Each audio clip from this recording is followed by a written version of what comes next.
Bonjour, docteur Ndiaye, bonjour, M. Ba. On a le plaisir d'être ici aujourd'hui pour discuter du littoral. En fait, on dira le littoral de tous les enjeux. C'est un plaisir de vous avoir à ce plateau pour parler effectivement d'un enjeu important.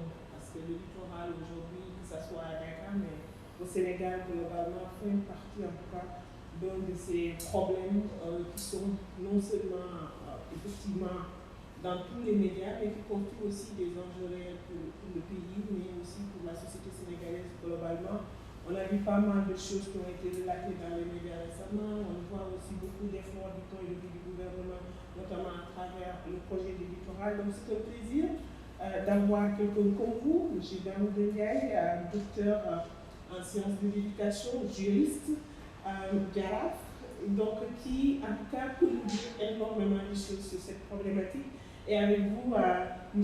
Ba, architecte, mais expert comptable, bien sûr, qu'on connaît aussi vraiment pour son engagement pour l'environnement, mais surtout pour la défense du littoral, et aussi pour avoir vraiment entamé pas mal d'initiatives, y compris une partie sur le littoral pour pouvoir bien sûr préserver ce patrimoine commun qu'on a tous en tant que Sénégalais. Donc c'est un plaisir de vous avoir ici et avec vous bien sûr Dr Fatima Diallo qui est la directrice de CADEX, le Centre de recherche et d'action sur les droits économiques, sociaux et culturels. Donc nous remercions vraiment leur compagnie de nous avoir offert cette opportunité. Donc on va passer quelques minutes d'échange autour de cette problématique. Je vais commencer à donner la parole peut-être à M. Ndiaye pour qu'il revienne très rapidement sur ce qu'il considère aujourd'hui la situation actuelle du littoral sénégalais, que ce soit le littoral urbain ou que ce soit le littoral rural, et aussi qu'il puisse un peu commencer à nous parler un peu des enjeux et des problèmes que nous vivons par rapport à cette problématique du littoral. Merci, docteur Fatima Diallo. Je remercie tout d'abord l'organisation Raw Company et je remercie particulièrement Tabara, Korka Ndiaye, qui m'a approché et qui m'a permis aussi de venir partager avec vous quelques réflexions sur le littoral. Quand on parle du Sénégal, on pense à Léopold Sédar Senghor, qui, dans son discours d'indépendance, définissait le Sénégal comme ce pays au visage de basalte balayé par les vents de l'Atlantique. En dehors de cette touche poétique, on se rend compte qu'il y a 700 km de littoral. 700 km de littoral, 700 km de côte, avec des primo-arrivants qui sont sur le littoral sénégalais avec leurs coutumes, avec leurs traditions, avec leur façon de transmettre le pouvoir, la dévolution du pouvoir. Et donc, le littoral se confond avec le rivage. Et dans le système juridique sénégalais, nous sommes d'inspiration française. Et quand on parle du littoral, on parle du domaine public maritime, qui est régi par le principe d'imprescriptibilité et d'inaliénabilité. Le deuxième principe pose problème dans la mesure où il y a une occupation anarchique du littoral. Il y a un bétonnage du littoral qui fait penser à la Côte d'Azur. La France a connu les marinas pieds dans l'eau et nous avons notre Saly, donc avec la SAPCO. Et j'ai lu à la une d'un journal ce matin, Saly se meurt. Parce que Saly, tout simplement, c'est inspiré du système français qui a été décrié, donc le bétonnage du rivage, mais aussi le littoral est devenu un enjeu. Il est devenu un enjeu parce qu'il y a une sorte d'occupation anarchique du littoral. Et cette occupation anarchique se traduit par une cohabitation parfois difficile entre le village et l'hôtel. Et donc, nous voyons que derrière tout ça, il y a un besoin d'encadrer cet espace. Et s'y ajoute le problème du gaz et du pétrole. Nous venons de découvrir avec beaucoup d'euphorie le gaz et le pétrole. Le Sénégal il est déjà un pays pétrolier. Et nous sommes écartelés entre ce besoin d'aller tirer les rentes du pétrole, avec un local content dont on nous parle, on ne sait pas encore ce que sera le local content, et la préservation de nos ressources halieutiques. Derrière ça, il y a un tourisme, parce qu'il y a la culture culinaire, il y a un problème de sécurité alimentaire sur le littoral. Vous allez à Bourg, vous voyez que ces unités de transformation sont devenues aussi source de pollution. Et le fait de décentraliser, par exemple, l'unité à Baling à 5 km laisse entier le problème de la pollution sur le littoral. Que faut-il faire? On nous parle beaucoup de la loi littorale. Alors, comment réglementer cette loi littorale? Comment gérer aussi les activités pétrolières et gazières qui s'opèrent à quelques kilomètres, à quelques miles de la berge où on est en train d'exploiter le poisson, de transformer les produits halieutiques. On voit que, par exemple, à Bourg, à 90 km de la côte, se trouve le puits offshore Sangomar profond, où il est prévu d'avoir 100 à 125 000 barils de pétrole par jour. Qu'est-ce qu'on a mis en place comme mécanisme pour protéger toute l'économie locale en cas de marée noire? Ce sont des questions qu'on doit se poser. Gadiaga est en flamme, c'est une installation onshore qui nous rappelle aussi qu'en offshore, il peut y avoir les mêmes problèmes. Qu'allons-nous faire pour protéger? Quand on a des plages souillées par le pétrole, le tourisme qui est une source de devises ne marche plus. La sécurité alimentaire est remise en cause. Et quand vous allez sur le littoral, vous voyez que par exemple, la bande des Filao de Guédiawaye jusqu'à Saint-Louis, cette bande de Filao est en train d'être détruite pour laisser la place à une spéculation immobilière. Donc depuis Guédiawaye, vous voyez les Filao sont déracinés. À Malika, il y a une haie qui a été détruite. Il y a des exploitations du sable marin pour l'industrie du bâtiment. Tout ça participe à fragiliser le littoral. Et donc le littoral est un tout.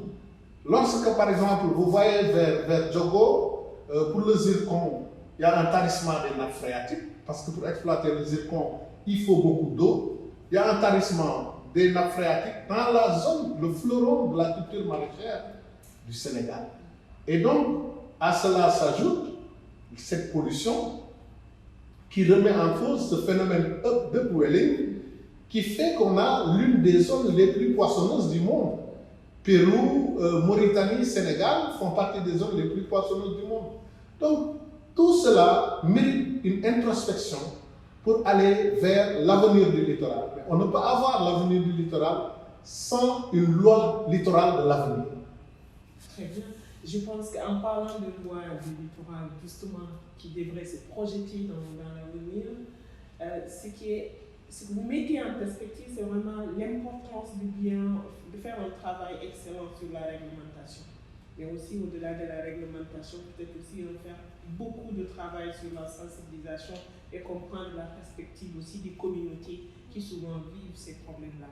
Parlant de la réglementation, on va se retourner vers Moujiba, qui a joué un rôle très important justement, qui essaie dans son rôle naturel de conseil en tant que déjà expert comptable, d'appuyer pas mal, j'imagine, d'organismes, mais surtout aussi des structures étatiques et tout ce qui veulent bien écouter, sur vraiment l'importance de prendre en considération ce qu'il appelle l'économie positive et la destruction constructive des terminologies. Il va nous en parler davantage.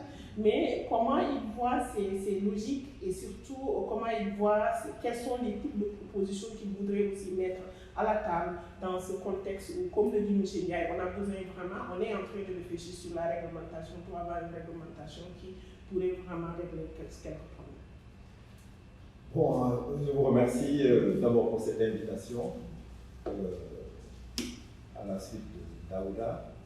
que j'ai eu le plaisir de connaître en préparant cette émission, qui normalement est même déjà faite. Et donc on est en double peine là, sur ce qu'on est en train de dire. Quand on entend d'abord, moi je suis présenté comme architecte, je crois qu'un beau jour, non, parce que j'ai fait un travail effectivement qui fait qu'on se pose des questions, est-ce que je suis architecte, je ne suis pas architecte. C'était ma vocation, j'ai loupé cette vocation, je me suis retrouvé comptable avec des amis qui m'ont entraîné dans quelque chose et puis j'ai dû suivre, alors que dans la réalité, je n'étais pas fait pour ça, j'étais sans doute fait pour être architecte. Et à force de m'entendre poser cette question, je me suis retrouvé souvent gêné en me disant mais bientôt on va me taxer comme quelqu'un qui usurpe la qualité des autres. Moi je n'ai pas fait des études d'architecture et puis souvent on me dit tu es architecte et puis j'ai du mal à répondre. Et puis je me suis dit ben, il faut bûcher ça. J'ai été bûcher l'histoire de l'architecture, la philosophie de l'architecture et tout ça.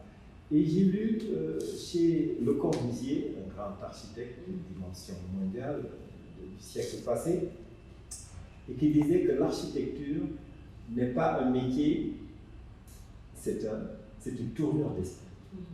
Alors moi j'y suis, parce que je trouve que c'est tellement fort. Je racontais tout à l'heure que des Iraniens avec qui je travaille m'ont dit un jour, monsieur Ba, vous savez, nous les Perses, si nous avons résisté à l'invasion arabe, c'est grâce à l'architecture. Et donc moi je me suis retrouvé en faisant un espace d'expression, en me disant, bon, on va davantage m'écouter, voilà, on va voir comment, de manière durable, on peut faire des choses ici, telles que je le sentais, et je crois qu'aujourd'hui on a un produit qu'on peut montrer et qui est vu et qui nous interviewe souvent sur ça. Daradi est venu voir, ils ont fait un clip là-bas, il y a Viviane Lour qui est venu faire un clip là-bas, vous avez vu ceux qui sont venus pour les sacs à main, qui sont aux États-Unis et tout ça. Donc je crois qu'on a bien fait. Mais en retombant un peu sur, si vraiment, il a tout dit, hein, le problème c'est comment on en est arrivé là et où va-t-on et est-ce qu'on a les moyens de la politique d'inversion qui s'impose. Mais le diagnostic il est clair. Au moment où le monde est en déconstruction en termes de béton, au moment où nous, il n'y a pas un endroit que le Sénégal ne connaît pas du monde, partout on déconstruit, eh bien nous, on se partage les terrains, on construit, on barre la vue sur mer, on bloque les vents qui valaient la pollution, et ça devient une aberration. Et en regardant un peu plus au fond, l'aberration, elle est partout, elle est économique. Vous imaginez l'attractivité de la ville de Dakar, l'industrie touristique, c'est l'industrie la plus importante au monde.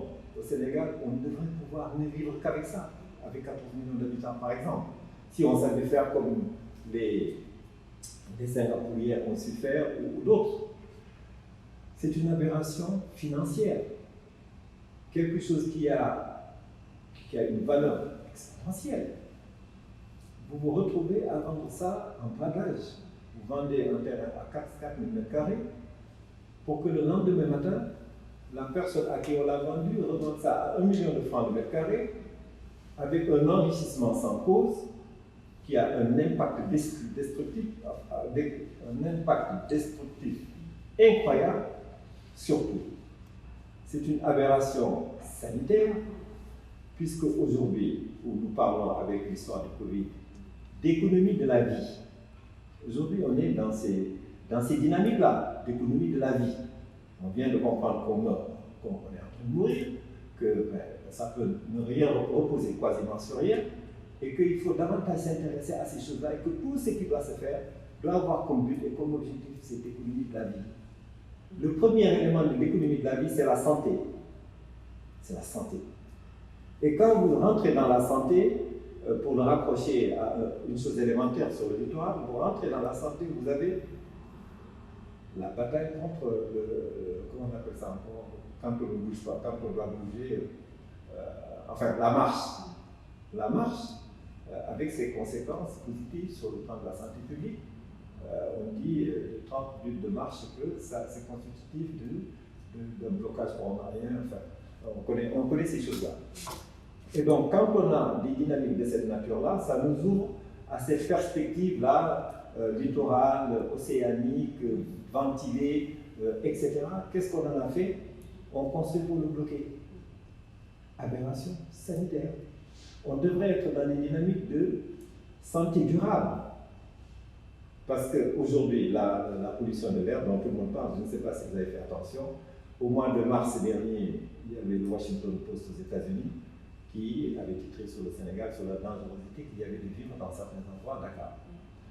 Le New York Times a pris le relais au mois de septembre de la même année pour dire exactement la même chose, au point d'ailleurs qu'on se disait, mais quel est l'intérêt que nous portons, qu'ils portent vraiment ces Sénégalais-là et tout, et la curiosité que nous suscitons, hein, parce que cette ville-là, quand on vient, c'est tellement beau, potentiellement. En tout cas, la baie de Anne, on dit que c'était la rivale, la baie de Anne circulaire, jusqu'à Marny, c'était la rivale de Copacabana.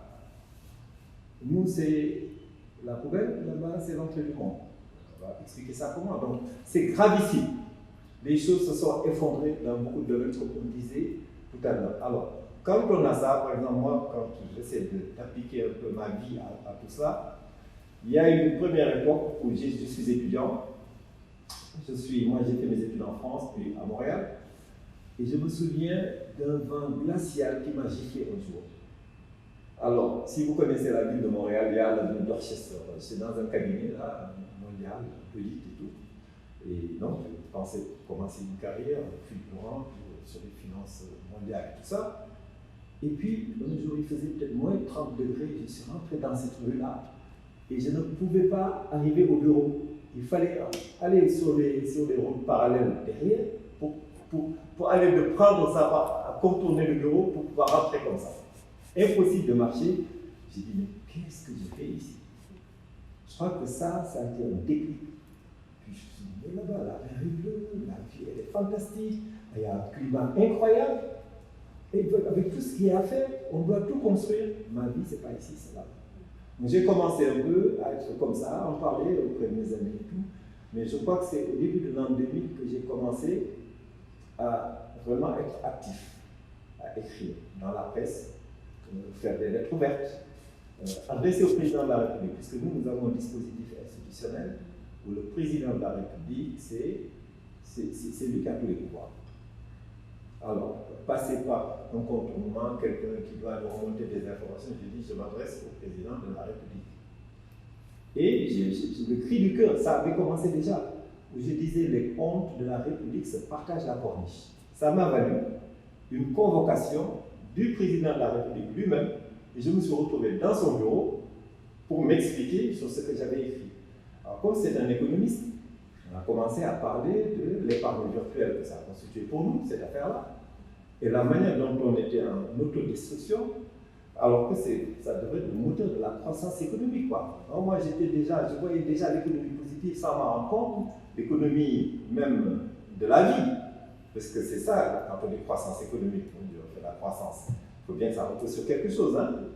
Alors, donc, ça lui a plu, il a appelé ses ministres, des conseillers, et c'est ça qui a fait que je suis un peu, avec d'autres, hein, pas que je claironne ça, surtout devant les caméras, à l'origine de la création de cette fameuse DESCOS. Puisque dans cette dynamique-là, pour montrer que quand le citoyen et l'État se parlent, il y a des choses qui peuvent se faire.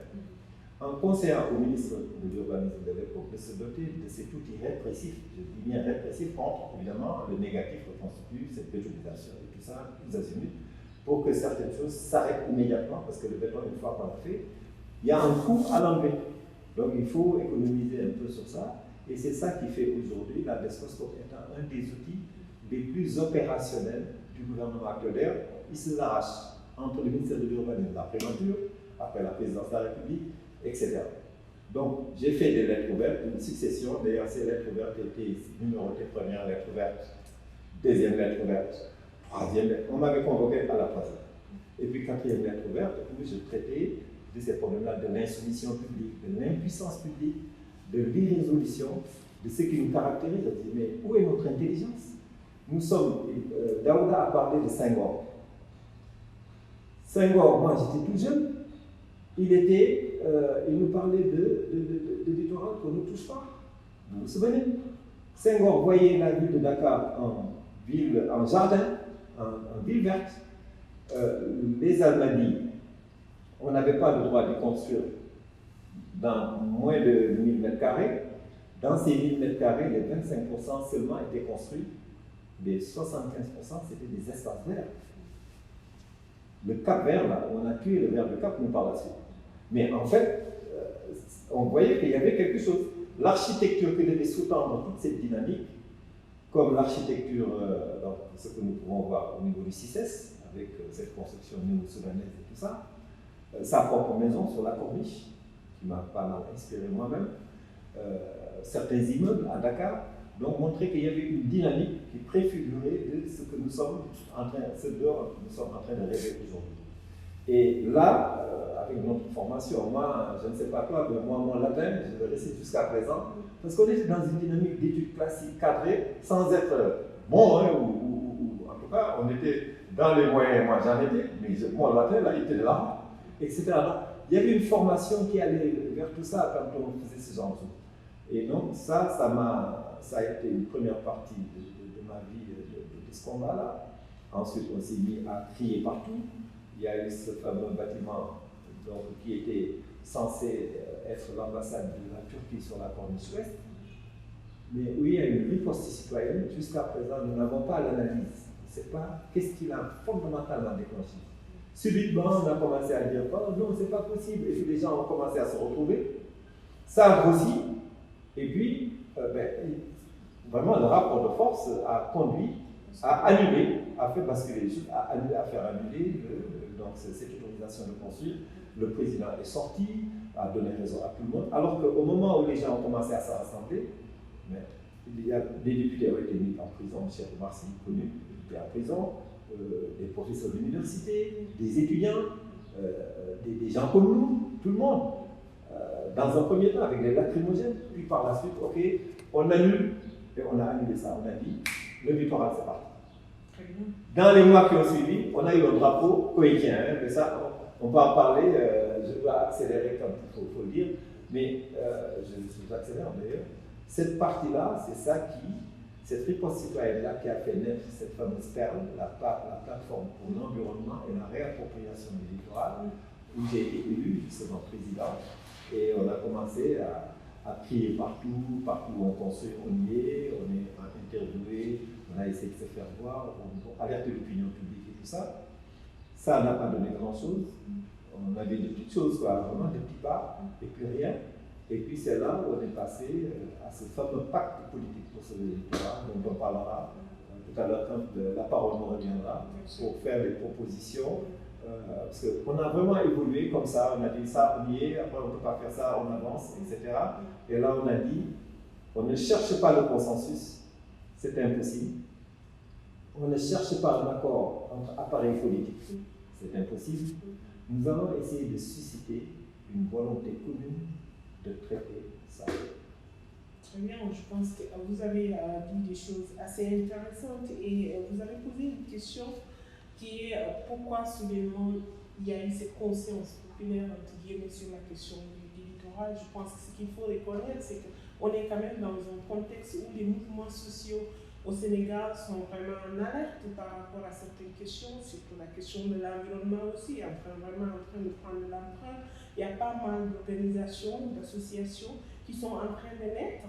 Ça aurait été ma position personnelle, c'est que toutes ces organisations doivent converger vers quelque chose de beaucoup plus solide que d'avoir une fragmentation institutionnelle où chacun a son organisation, son association, qui amène à d'autres questions de compétition pour l'accès au financement et pas mal de choses, donc qui nous empêchent aussi d'avoir des institutions solides. Mais ça, c'est un autre débat autour de ça. Mais ce qui est clair, c'est qu'en réalité, il y a une conscience environnementale qui est en train de naître au Sénégal.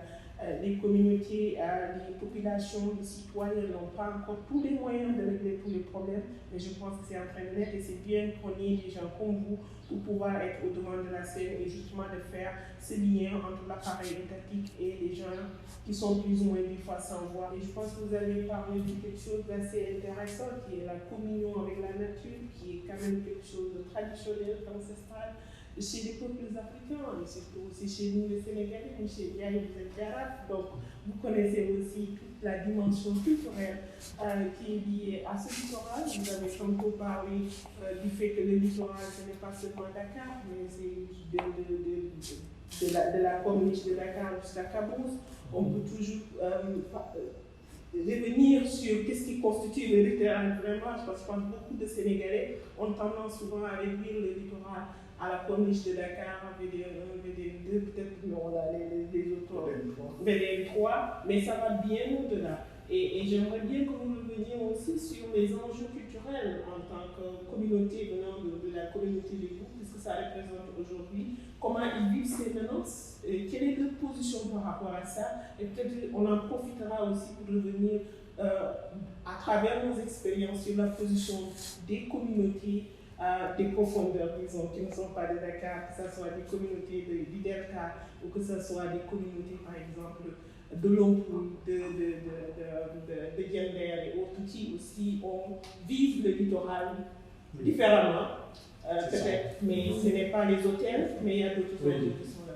En fait, le littoral, chez certaines populations sénégalaises, je parle des Débou, je parle des Nomika, je parle des Djola, donc sur tout le littoral, il y a nous sommes des intimes de la terre.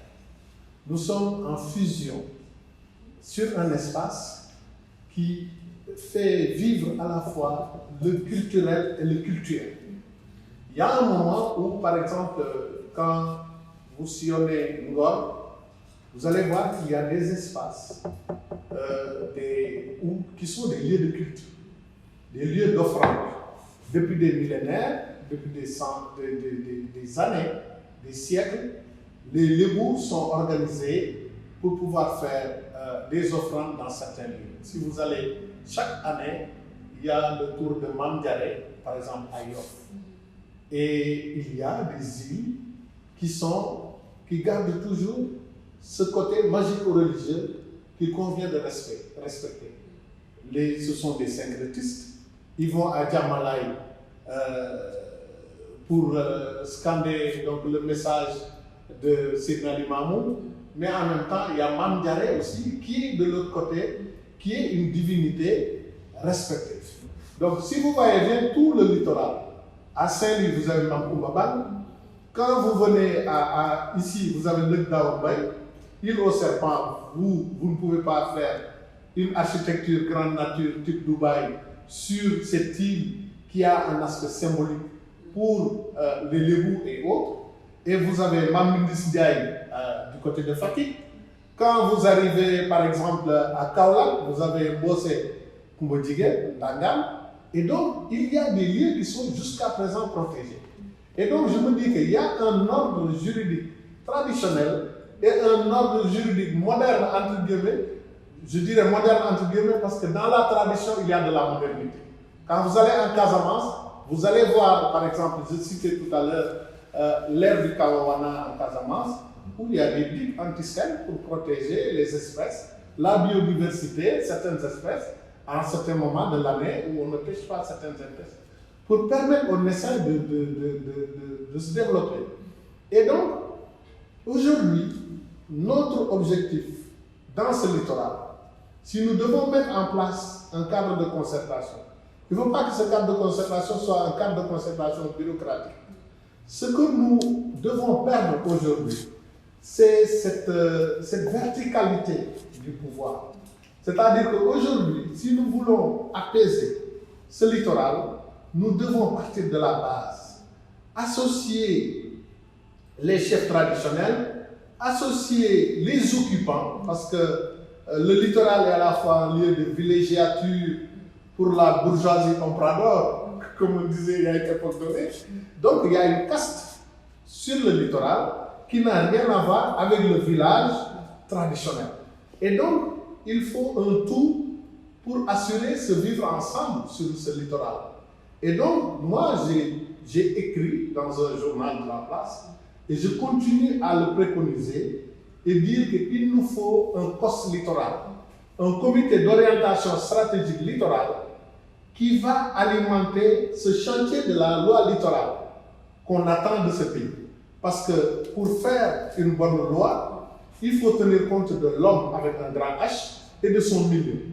Et donc, nous ne pouvons pas, depuis les lambris de nos bureaux des chefs de gouvernement, venir imposer des textes qui ne vont pas susciter l'adhésion des populations. Et donc, ce littoral-là, il faut le préserver. Il faut le préserver dans sa manière de l'habiter. Il faut le préserver aussi contre toute forme de prédation. Aujourd'hui, certains vont vous dire que, voilà, nous sommes dans les crimes écologiques. On parle d'écocide. Hein, on parle donc, il n'y a pas dans ce pays un travail fait sur le préjudice écologique. Nous devons travailler sur le préjudice écologique pour que certaines personnes ou certains exploitants, soit des navires pollueurs ou d'autres, qui arrivent à faire un certain nombre de choses, de fautes, qui soient sanctionnés. Qu'il y ait des fonds d'indemnisation des populations. Qu'on travaille sur des anticipations rationnelles qui permettront au Sénégal et au littoral africain. Parce qu'on a 47 000 kilomètres de littoral en Afrique.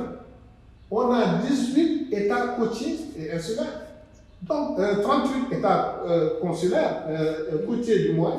Et donc, je pense qu'aujourd'hui, il est question de raisonner en tant que Sénégalais, mais il est aussi question de raisonner en tant qu'Africain. Quand je dis ça, parce qu'aujourd'hui, il y a le sommet du bassin sédimentaire, il y a un certain nombre de pays, donc nos voisins, qui se sont réunis pour parler objectivement de la manière dont il faut exploiter le pétrole. Mais on ne parle pas assez de comment préserver cet environnement. On n'en est pas à l'économie bleue. On en est juste à inviter nos pouvoirs publics à un Green Deal, c'est-à-dire essayer de trouver un pacte où on ne travaille plus, on ne construit plus sans penser à l'environnement. Et ça, je pense que c'est très important. Il nous faut travailler sur ça, essayer de trouver des amplificateurs de voix. Moi, je suis un juriste qui a la déformation d'avoir été formé en droit des activités maritimes chez les Bretons. Et je sais vraiment ce que c'est le droit de l'environnement et ce que ces navires pollueurs sont capables de faire et qui soient vraiment nuisibles pour les populations. Il faut se réveiller pendant qu'il est encore temps. En bon français, on dit qu'il faut sauver les meubles. On a assez détruit dans notre pays et essayons de sauver ce qui reste.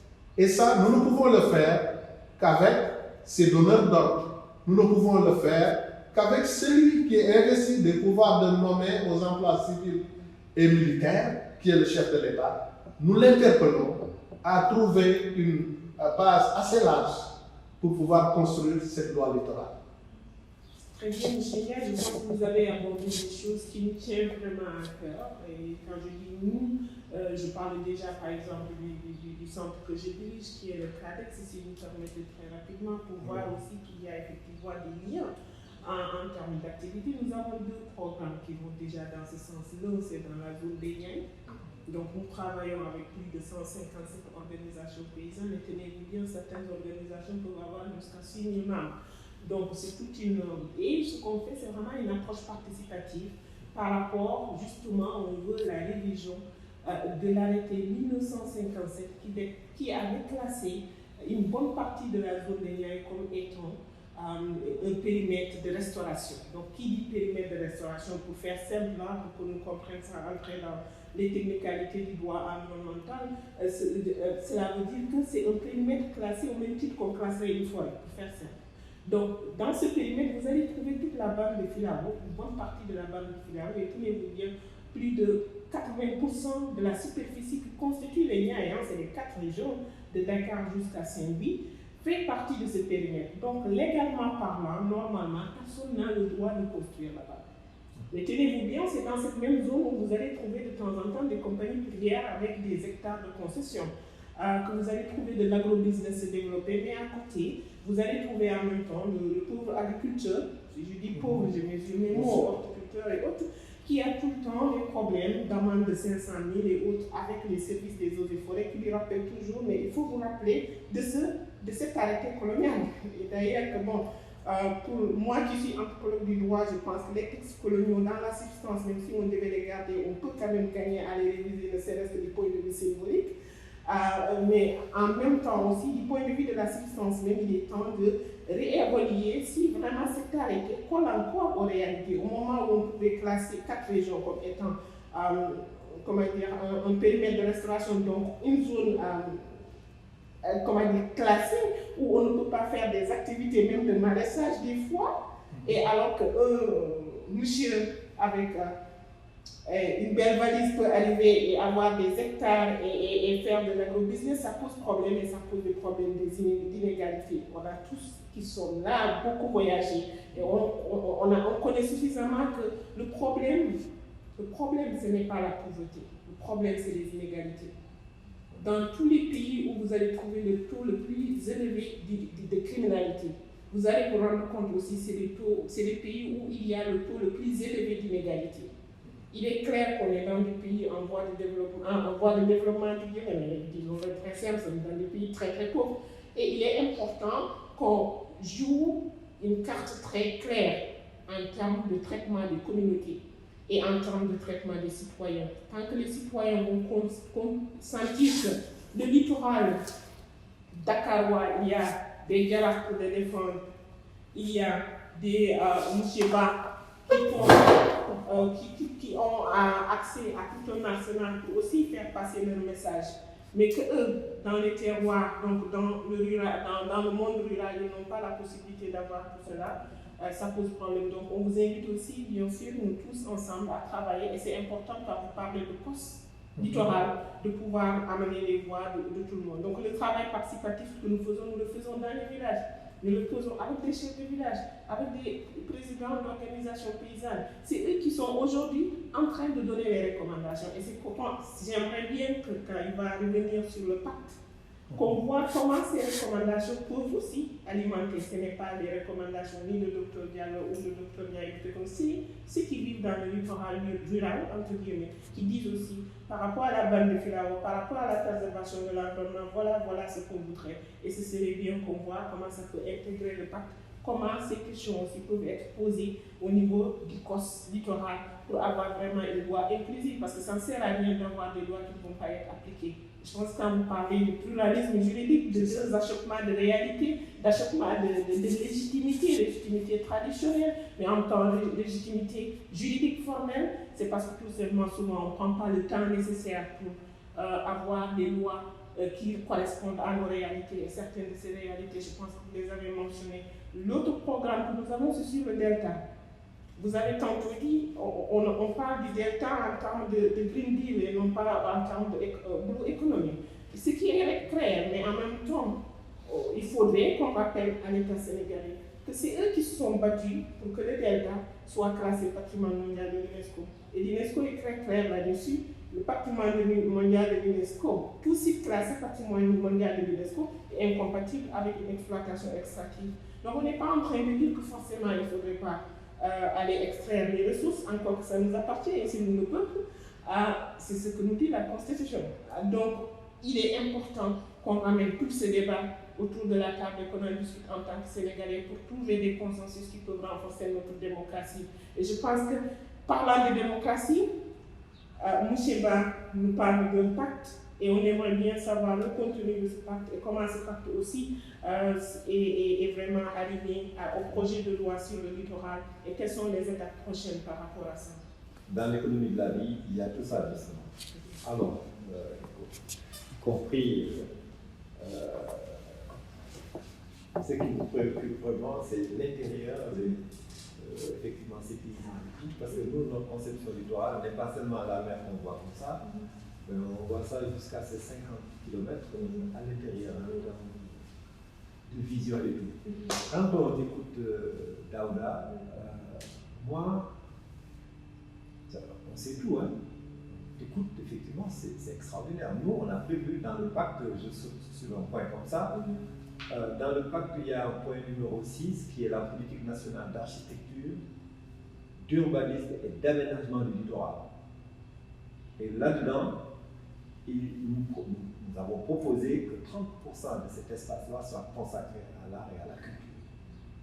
Quand on parle de culture, je me rapproche directement à ce dont vous venez de parler là. C'est extraordinaire. D'ailleurs, c'est ça qui va guider l'architecture. C'est sachant que les égouts ont ces rochers là et tout, qu'un architecte va peut-être construire quelque chose qui va rappeler cela, qui va faire le lien avec, pour que l'identité se révèle vraiment. Et donc, c'est assez difficile parce que le rattrapage peut être très très compliqué. Donc, c'est de la pédagogie, c'est de la connaissance, c'est vraiment avoir connu comment on va faire pour arriver là.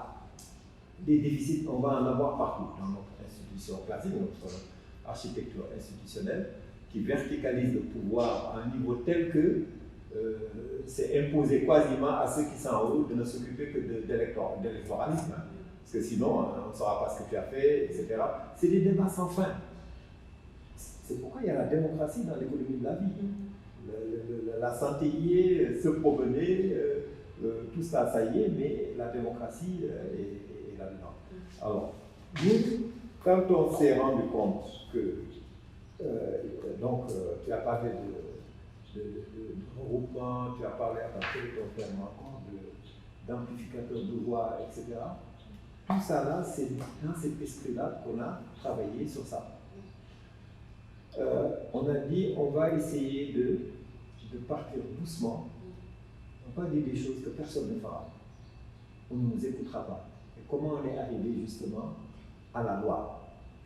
Et il y a un point qui est très intéressant, on n'a pas du tout prévu de travailler là-dessus, mais j'ai fait une proposition en termes de rattrapage, puisqu'il y a une dernière réunion qui va se faire avec le gouvernement avant d'approuver les choses. Je crois que tu as fait des propositions, ça mériterait de se retrouver dans ce texte-là. C'est assez profond, compliqué pour faire bouger les Sénégalais de ce côté-là, mais c'est assez puissant à mon avis comme outil si on devait associer les uns et les autres dans la définition de la préservation, à mon avis, pourrait partir de là.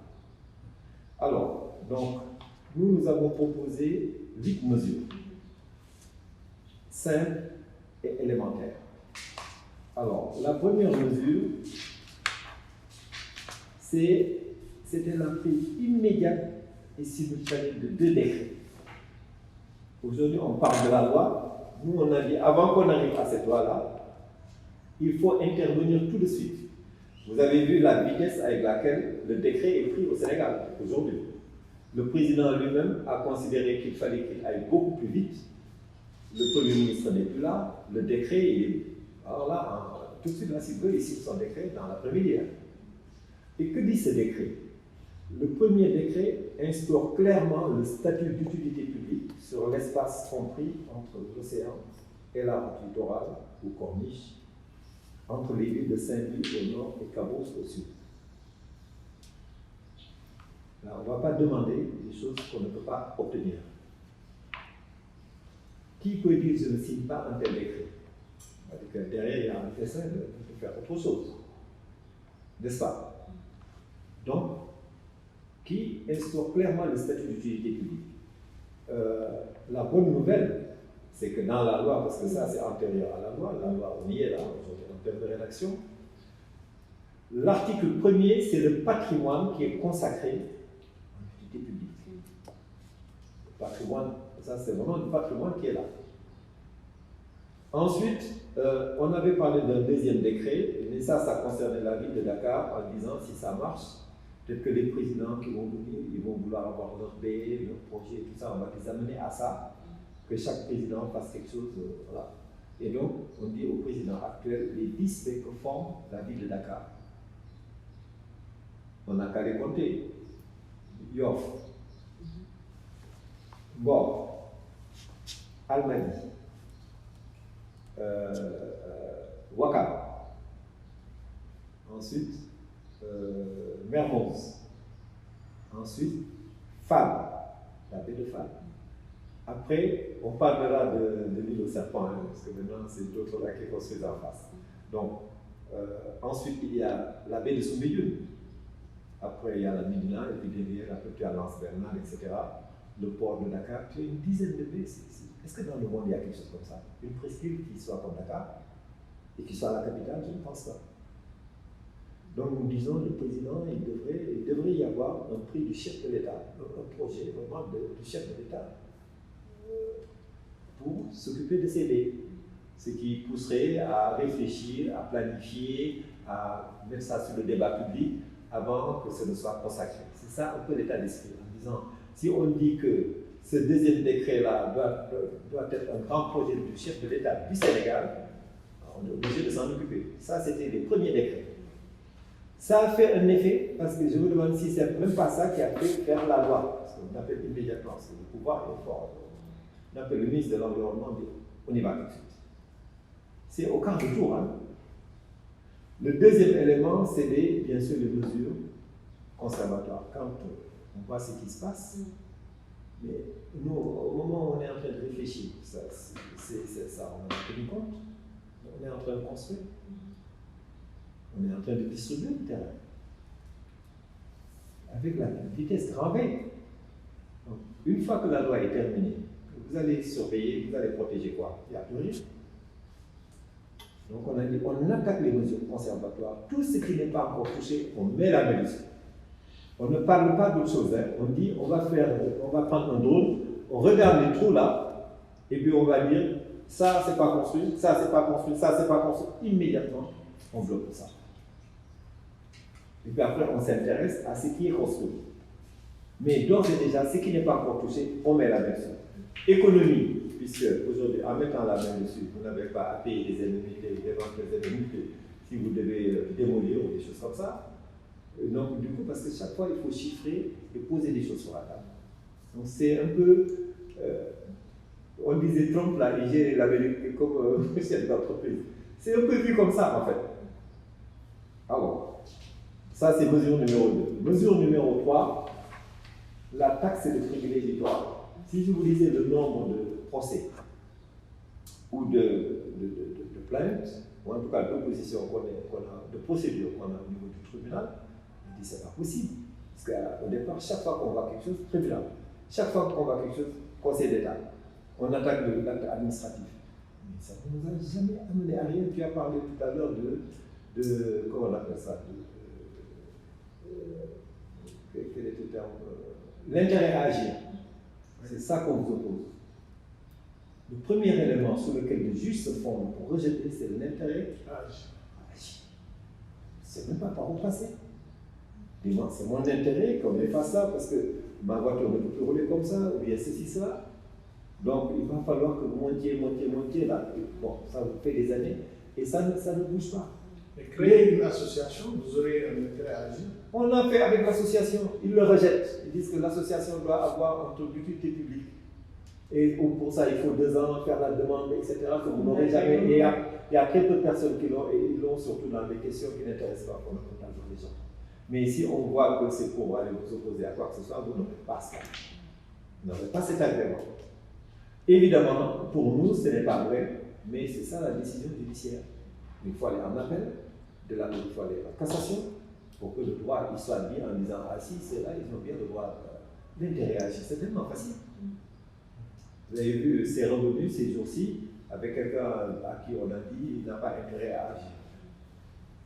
Si tu ne veux pas voir, attends, tu ne peux pas voir. Tu es un peu, tu ne peux pas voir. Tu ne veux pas voir. Comment tu veux? Donc je crois que ça, il faut en tenir compte et aller au niveau que nous pouvons gérer. C'est grassroots, c'est au niveau des pâquerettes. Il faut descendre le plus bas possible. Offers they can do things. Il faut faire des propositions que les gens ne peuvent pas. Dès que ça monte là, basta. Alors, la taxe de privilège littoral, on l'a recopiée quasiment chez les Espagnols. Et il y a un autre pays, je crois, en Amérique du Sud. En fait, au lieu d'aller devant les tribunaux comme nous, ils ont tout simplement fiscalisé à un niveau dissuasif le fait d'y être. Vous voulez habiter là, vous voulez y être, oui, d'accord, mais vous allez payer tant d'impôts. À un moment donné, ce n'est plus possible. Là, maintenant, on revient à la loi. On avait dit article 1, c'est l'utilité publique.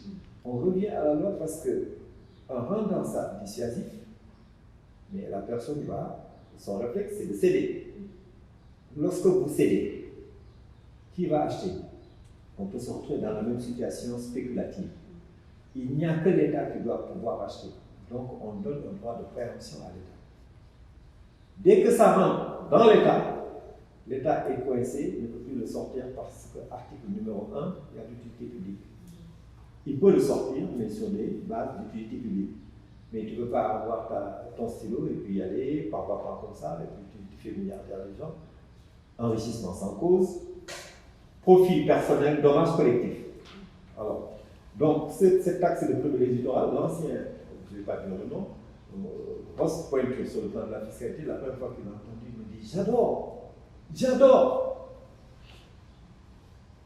adore. Et il l'a expliqué. D'abord, l'État va se mettre plein d'argent dans la poche et on va régler tranquillement notre problème. On n'est pas là à se battre. Tu as de quoi payer, tu y es, mais tu n'as pas de quoi payer, tu t'en vas. Les Grecs, ils ont vendu des îles, etc. Alors, donc la taxe de privilège littoral, bon, et puis on dit la technique de calcul qui est assez complexe parce que ça intègre une péréquation horizontale, tout ça là, parce qu'on te va à 4000 francs, tu rachètes, etc. Ensuite, il y a la mesure. S'il faut que j'accélère, je fais ça seulement. Alors, mesure numéro 4, c'est la cartographie des potentialités du littoral. Là aussi, nos amis marocains, ils ont fait quelque chose qui s'appelle la place des potentialités. À chaque niveau de ce littoral-là, ils savent quelle est l'histoire. Ce que Daouda vient de dire, à chaque niveau-là de la culture, de notre culture, on retrouve le Sénégal à travers ce qu'il dit, mais ça, c'est pointé sur le littoral et va imposer qu'on aille dans ce sens-là. Quand un touriste vient, il ne vient pas pour voir la mer qu'il peut voir partout, ou bien une côte belle, ou bien un hôtel comme ça. Il vient également voir c'est la culture du coin, comment ça se passe et tout ça. Et l'architecture qui va avec. C'est ça l'état d'esprit de ça. Alors, donc la cartographie des potentialités de Saint-Louis jusqu'en bas en Casamance, partout, là, il va falloir fouiller là, et puis trouver partout quelle est la culture, qu'est-ce qui s'est passé, quelle est l'histoire, etc. Mesure numéro 5, la politique nationale d'architecture, d'urbanisme et d'aménagement. Alors, de tout ce qu'on a dit. Vous n'avez pas de planification, vous n'avez rien. Vous n'avez rien là. Je ne sais pas qu'est-ce que vous pouvez faire. L'aménagement du territoire, c'est la base de tout. Vous ne pouvez pas venir faire votre maison comme ça avec des espaces. Il faut bien me dire le couloir il est là, les toilettes c'est ça, c'est ceci, c'est ça, mais on y va, ok, on va habiter là-bas. Comment on va faire? Chacun, moi je vais être ici, moi je vais être ici. C'est comme ça que ça se fait. Donc nous avons dit qu'il faut une politique nationale d'architecture, d'aménagement et d'urbanisme. Et on définit les principes de ça, comment on le construit. Comme il faut être court, juste un sous-paragraphe là-dedans, il y a la haute autorité, comment ça doit gérer, tout ça, c'est dans la loi, c'est très important. Mais un des points, c'est que cette politique donc, soit basée sur les principes suivants, que cette politique prévoit les mécanismes de corruption, que cette politique prévoit que 30% de la surface littorale soit consacrée à des espaces verts et de loisirs. Que 30% de la surface littorale soit consacrée à des projets culturels. Que 40% de la surface littorale puisse être construite selon un développement urbain vert. Il fallait donner une contrepartie. Ils disent, mais ces gars-là, ils sont fous, on ne construira jamais. On leur donne des choses comme ça. Et ça, on a rapidement accepté. L'acceptation, on l'a. Maintenant, entre l'acceptation et l'applicabilité, bon voilà, on commence maintenant à mettre en place tous les dispositifs politico, machin, tout ce que tu appelles, voilà, les porteurs de voix, ou bien, bref, pour passer les instruments, on les cherche. Mais le principe c'est celui-là. Hein? Et donc, finalement, on sait que c'est comme ça qu'on va travailler. Et donc, quand on dit à des gens d'aller faire des aménagements, ils vont suivre un peu ça. Lui, il va y trouver sa culture, d'autres, ils vont y voir leur sport. J'ai vu, il y a un temps, j'étais sur la commune des Albanies, j'ai vu un vieux qui s'arrête avec sa voiture, son chauffeur. Il s'arrête, donc je les aperçois, il sort, il a sa canne, il rentre, il cherche un endroit où marcher. 17h pour faire son chapelet. Je vois tout ça, mais il n'y a nulle part où tu peux marcher. Il n'y a pas de trottoir. On a construit sur les trottoirs. Il est rentré chez les Layènes. Tu connais un peu les Layènes là? La mosquée des Layènes. Il est rentré là-bas, c'est là-bas qu'il a été marché. Il n'y a plus de trottoir corniche Almadies devant tout le monde. 21e siècle. Et celui qui le fait, ou ceux qui le font, ils voient autre chose. C'est quand même assez compliqué. Donc, ça. On est rattrapé par le temps. Si on peut vraiment dire. Donc, rapidement, mesure numéro 6, je fais que les titres là maintenant. Renonciation volontaire pour cause d'utilité publique. On avait obtenu du président de la République qu'il renonce à son terrain sur le domaine public maritime. Notre droit à un environnement sain, le littoral, comment on va le construire justement, ce qu'on appelle une rupture d'urbanisme pour que les vents puissent passer et balayer la pollution. Donc ça, c'est le droit de restriction. Et l'aéroport de Léopold Sédar Senghor, donc on s'est dit qu'il ne faut pas que ça néglige. Et plus tard, pour ce qui concerne le LUDI, dont on avait parlé tout à l'heure, le littoral durable intelligent, pour que on prenne notre part en termes de connaissances littorales et de diffusion pédagogique et tout ça. Très bien, je pense que Chiba, ce qu'il a dit, c'est des choses assez concrètes qui je ne vous ai pas parlé de destruction créatrice ni d'économie positive, mais si j'ai le temps de je pense qu'à travers ça, on peut dire déjà qu'on va s'acheminer, si tout se passe comme vous le voulez, vers une économie verte, comme vous dites, ou une économie, comment vous dites encore, positive.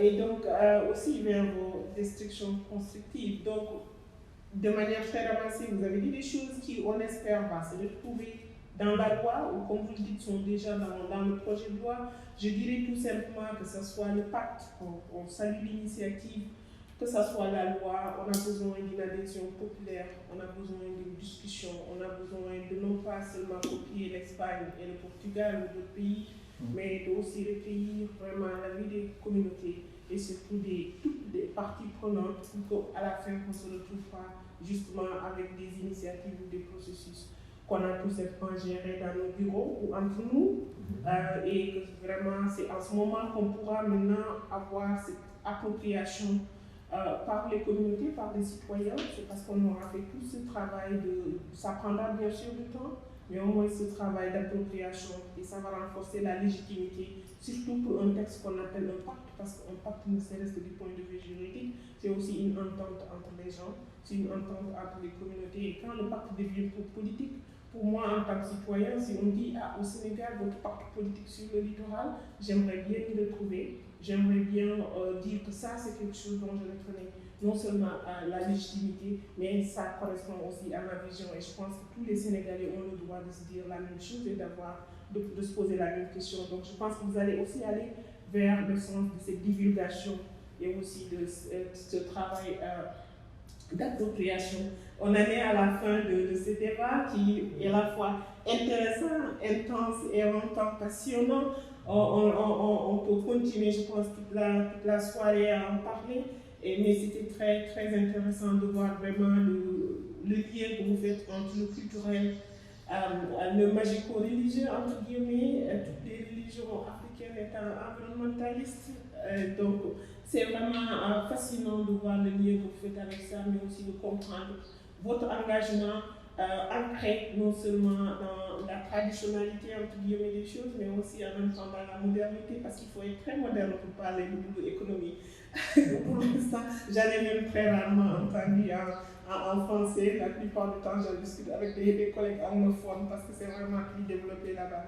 Mais je retourne toujours à ce dont je fais le plaidoyer. Ces initiatives sont importantes de discussion directe entre les autorités. Mais il ne faut pas en même temps banaliser au nom de l'intérêt à agir la question restée en justice. Parce que là, tant qu'on sera dans un état de droit, si on ne le garantit pas, on doit continuer à se battre pour que ça soit garanti. Non pas seulement à chercher des alternatives parce que ça ne marche pas.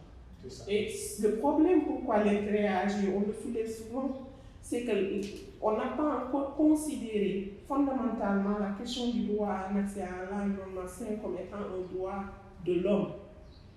quand on s'y attaque suivant la perspective des droits de l'homme dans tous les pays où les procès sont gagnés sur ces questions-là, vous avez tantôt parlé de Marée Noire. Oui. Il y a une décision très récente d'une cour d'appel aux Pays-Bas qui a condamné Shell à payer des communautés au niveau du Nigeria en raison justement de déversement que Shell a causé dans le delta du Niger. Ils ont resté en justice. Ces mêmes conventions que le Nigeria a ratifiées, nos pays les ont ratifiées. C'est ça. C'est les mêmes conventions. La diversité biologique, la convention 2005, c'est la diversité biologique. Donc c'est pourquoi nous, on se bat pour la justiciabilité des droits économiques, sociaux et culturels. Il est important que dans ce pays, aussi longtemps qu'on va susciter des mouvements sociaux, qu'on donne aussi les outils que les autres mouvements sociaux à travers le monde sont en train d'utiliser pour vraiment gagner certaines batailles. Et les batailles ne sont pas positionnées en termes d'opposition en structure gouvernante et dynamique gouvernée ou acteurs gouvernés, mais c'est plutôt pour la construction d'une démocratie forte. De ces batailles, même si c'est dans un tribunal, même si c'est au niveau de la Cour suprême, même si c'est dans une cour d'appel, ce qu'il faudra en retenir, ce qui devrait en ressortir, c'est effectivement une démocratie renforcée. Si on est dans une logique d'état de droit et une promotion beaucoup plus soutenue des droits de l'homme. Donc, et on vous invitera aussi à continuer vraiment à épouser ces liens et ne pas dire toujours, parce que vous êtes des porteurs de voix, de ne pas dire aux gens, oui, si vous allez à la justice, vous allez perdre. Si vous allez à la justice, ça ne va pas marcher. D'autres. La décision qu'on vient de rendre en Hollande, aux Pays-Bas, elle a pris 13 ans. 13 ans. C'est de la persévérance. C'est une leçon, mais c'est en même temps aussi, c'est une leçon pour les compagnies. Et quand je dis compagnie, ce n'est pas la compagnie qui intéresse ici. C'est le pouvoir, l'homme qui a le plus de pouvoir par rapport à l'homme qui se sent opprimé. Il faut toujours que l'homme qui se sent opprimé, qu'on lui montre qu'il y a tout un large éventail de possibilités. Sinon, il sera anéanti. Et je pense que tant qu'il va se sentir anéanti, il va continuer à prendre des bateaux. Et c'est comme ça qu'on se retrouvera avec les équateurs qu'on a eu cette année. Et à côté, avec le Covid qui nous terrorise. Et je vous remercie. Je pense que c'était la discussion qu'on devait avoir aujourd'hui. C'est un immense plaisir.